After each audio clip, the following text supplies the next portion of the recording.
Forget everything you know about Samsung Foldable, because the Z Fold 8 is set to make waves. We have confirmation that Samsung will introduce a dual fold strategy next year, expanding the Galaxy Z product lineup. We're discussing the future of folding phones, particularly the device Samsung is preparing to launch next year, the Galaxy Z Fold 8. After spending a couple of months thoroughly testing the Z Fold 7, I can confidently say that it is an outstanding device. In fact, my primary SIM card is currently in the Z Fold 7, rather than the Oppo Find, the Honor Magic V5, or the Pixel 9 Pro Fold.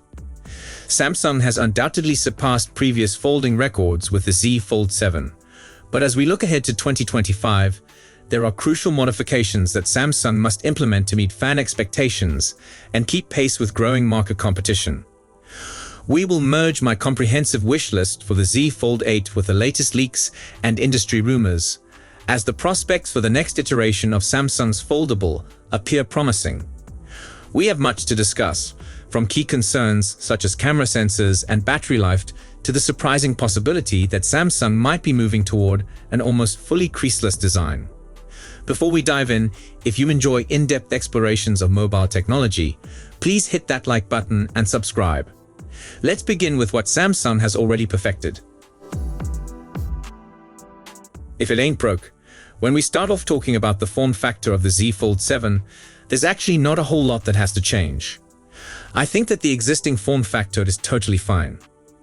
Now, if I had a magic wand, I would love for them to build a passport-style gadget similar to the original Pixel Fold, because I really appreciate that design. But let's be realistic, that's probably not going to happen. And honestly, I think that's good. The Z Fold 7 is wide enough for me. It's not quite as broad as the S25 Ultra, but it's effectively equivalent to the width of the Pixel 9 Pro Fold, and I'm completely pleased with that. I have no difficulty typing or conducting any tasks on the cover display. The same is true on the inner screen. I enjoy that it's a bit wider now. Split screening two apps side by side feels incredibly pleasant, which is a tribute to the present design. So in terms of core dimensions, I don't think the gadget needs to get any thinner or any lighter. Samsung has landed where they need to be when it comes to those measures. This gadget is fairly sturdy. However, industry sources and insiders like ET News and Ice Universe believe Samsung is planning a huge surprise. They are going to debut two new foldable phones next year. This plan is meant to expand the Galaxy Z product selection. The sources suggest that one variant, likely the regular Z Fold 8, would look similar to this year's foldable phone. But there is an added model. This new fold is believed to feature a screen ratio that is shorter vertically but longer horizontally when folded. This design, according to industry insiders, promises to produce a real widescreen fold by putting two 18:9 screens together. The outcome is likely to be a gadget that looks practically square in size when opened, with the internal display screen aspect ratio being almost 18:18. When folded, the cover display will be significantly shorter but also wider, looking just like a candy bar phone. While this design might be a tactic to compete with the rumored Apple foldable phone, I have to add, I believe this is not optimal for content consumption. We might notice wide bars around the sides, which are not comfortable to view. However, it will be a really comfortable item to hold in hand. Goodbye crease, hello anti-glare. The Z Fold 7 was acclaimed for being one of the smallest and lightest foldable. Yet even on that tablet, the crease was still apparent. In foldable, the crease is frequently evident. But the Z Fold 8 is going insane. According to respected analyst Ming-Chi Kuo, Samsung is ready to adopt a new technology. They will employ higher-cost laser-drilled display metal plates. This new technique will try to erase the crease in the foldable phone, giving us an almost creaseless foldable. This update is apparently being developed to compete directly with the impending Apple foldable phone, which might transform the whole dynamic for foldable. While some may worry that the crease will start reappearing over time, no matter what technology is employed, just like prior foldable, the shift towards creaseless technology is a big jump for the Z Fold 8. Beyond reducing the crease, we need Samsung to address the practical display problem, reflection. The Z Fold 7's inner screen is exceptionally brilliant. If you toss aside the BS nits ratings that certain OEMs provide, the Fold 7 screen is the brightest I've tested. It's brighter than the Magic V5, the Oppo Find N5, and the Pixel 9 Pro Fold. The difficulty is that it is also extremely very reflective, which cancels some of that brilliance. I recently fitted one of Samsung's anti-glare screen protectors on my Fold 7, and I was immediately blown away. When holding the Z Fold 7 with the anti-glare cover next to my Pixel 9 Pro Fold, the difference in reflections from the same bulb was massive. It was a tremendous adjustment. So my request is simple. I want that anti-glare capability built in. I want it to just be part of the screen. Samsung needs to give us the S25 Ultra's anti-glare, anti-reflective cover screen and ensure that the screen protector used on the interior screen is anti-reflective as well. That would be really great. 3. Re-engineering the camera system. If we remain with talking about the camera module, there are two major areas where the Z Fold 8 needs quick attention: physical design for accessory compatibility and sensor quality. The single thing I would want to see Samsung change, though I admit it's not sure to happen, is the placement of the camera module. They need to take the camera module and rotate it horizontally. Why? Because MagSafe accessories, MagSafe rings, and Pixel Snap accessories are becoming more and more popular. Because of the current positioning of that camera bump, you run into complications with certain gadgets. I had to very carefully arrange the magnetic ring on my Z Fold 7 to allow me to use battery banks, such as the one from Pitaka. The upshot is that the ring is slightly misaligned from the charging coil, which means it's less efficient than it should be. The problem is that where the ring wants to be is up a little bit higher, and that ends up making battery banks sit awkwardly. The camera module and the charging coil are just too close together. Something has to give there, and since I don't want to shift the coil down, Samsung should simply rotate the camera bar around. We can see the vision with smartphones like the Pixels. They have a significant camera hump, but it is well far away from these extra battery banks. That should be what Samsung is pushing towards. And if Samsung is going to re-engineer the phone and move the camera around to make magnetic attachments work better, how about they publicly embrace the technology? They should come out with Galaxy Snap Mag or something similar, put the ring in there, make it G2 compliant, and let us just connect anything to the back without using an unattractive third-party ring. Beyond the actual location, we require at least one big enhancement to the camera sensors. The primary camera, the 200 megapixel sensor from the Ultra series phones, is totally fine. It's truly very, very good. While their processing could use a little bit of improvement, there's a touch more grain than I would like to see. The primary and ultra-wide cameras are solid.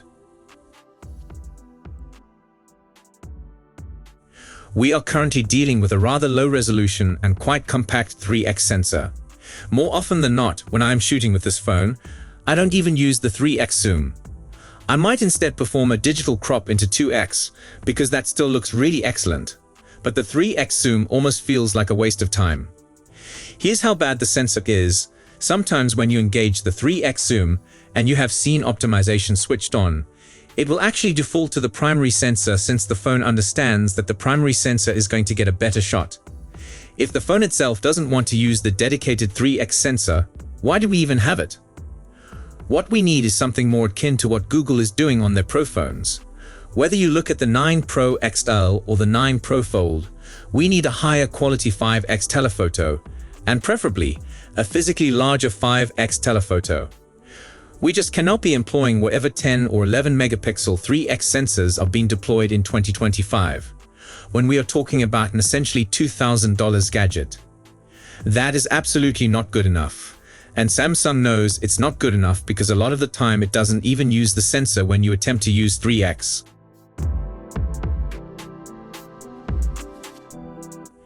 This next concern is one that I know many of you have been yelling about in the comments section already: the battery size. Now look, I'll straight up tell you guys, I don't really have a large personal problem with the battery life on the Z Fold 7. I use light processing mode, and with that on, I typically get 5 or 6 hours of screen on time, which is all I actually need. I generally go to bed with a tiny bit of battery still left over. That being said, we live in a world where phones like the Find and the Magic V5 exist. Samsung is starting to seriously slip behind these other phones when it comes to battery technology. I understand that Samsung is undoubtedly still worried following the Note 7 incident. In terms of total money loss, including not just revenue and returns, but also their stock, that incident lost them billions of dollars. I understand that anxiety, but it is 2025, and a 4,400 milliamps battery is just not big enough. Google is preparing to launch their new Fold with what is reported to be a 5,000 and some change milliamps battery. Samsung has to go larger. If adopting silicon carbon battery technology is what it takes, they need to conduct all the testing necessary and enhance that technology till they are happy with it. But they simply must ship something with a bigger battery. And while we're talking about power, the charging speed also needs to step up. I don't really require 80 watts or 67 watts.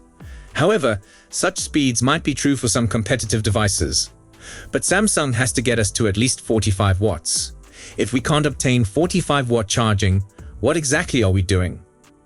This is a $2,000 device. Even though I don't personally suffer terribly from the present charging speed and battery size, the phone is too pricey to be sitting put at 25 watts and 4,400 milliamps. For the price range, Samsung simply needs to perform better.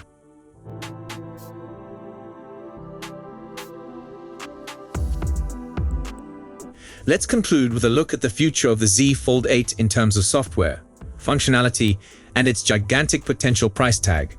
7.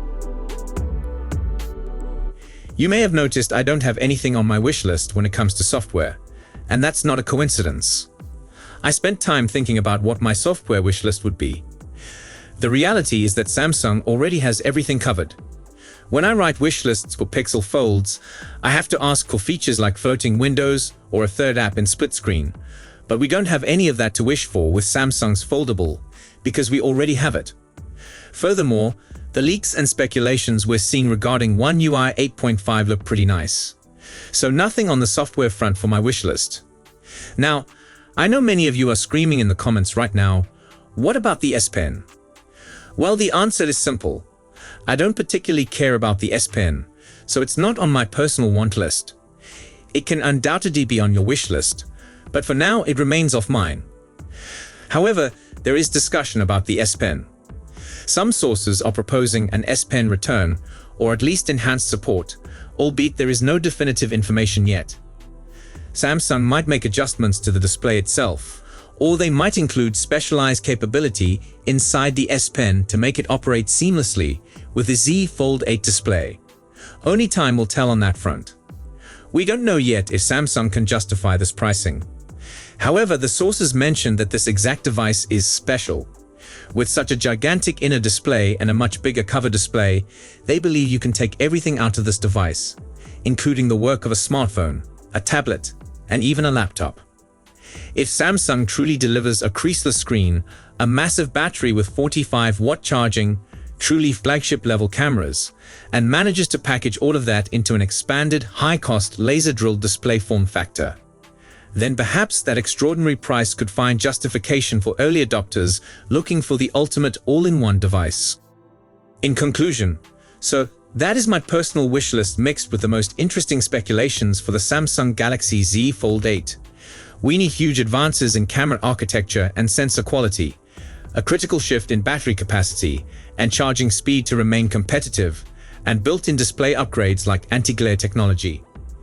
On the rumor side, the idea of a creaseless tablet with a dual fold techniques suggests Samsung is making a major stride forward. What do you think of these proposed changes? Tell me what I missed down in the comments. What things on my list can you take out that you don't care about, or what would you like to add? That's the joy of the comment section. So that's it for today's video. Thanks for watching, and don't forget to hit that like button and subscribe to our channel for more tech news and updates. Goodbye and peace out.